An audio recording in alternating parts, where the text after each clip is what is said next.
så kommer hele høgen til henne. Det er så først, ser du. Skal vi se nå, så her kommer de. Ja, hele sånn. De så som en spisse. Ja, her skal vi se på. Her har det vært her. Det er en full krig her.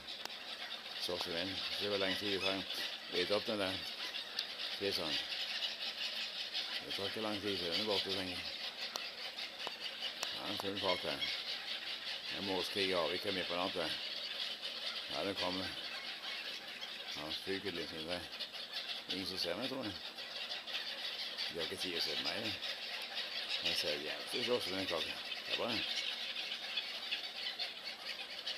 Det er et time av naturen her. Naturfilm. Det er ikke mye kvar enn det ligger. Kan vi se den? Der ligger resten. Skal vi se, det kommer tilbake til den. Aha, skal vi se. Nå skal vi se hva som skjer nå. Er det papper? Kanskje bare papper. Og sånt, den kommer enda med.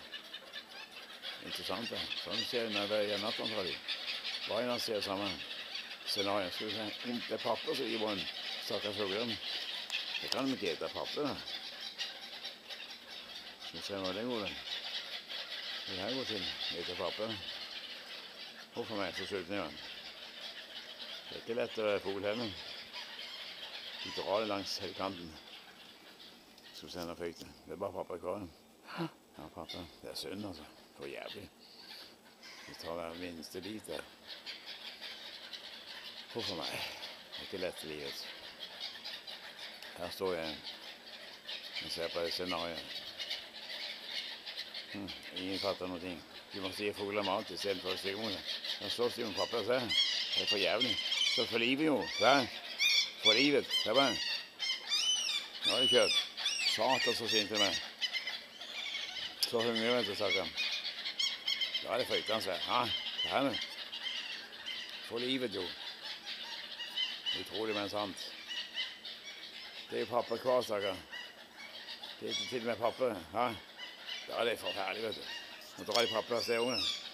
De tror det er mat, stakkar. Min hund spiser også nesten plass, for det blir ikke plass alle veien. Skal jeg forby det? Skal vi se, det kommer 2 mennesker, de kaster papper i jorden. Skal vi se, fatter de hva som skjer nå? Skal vi se hva som skjer nå? Ingen fatter noe. De har mat i jorden, skal vi se om de kaster mat. Nei, de forstår ikke.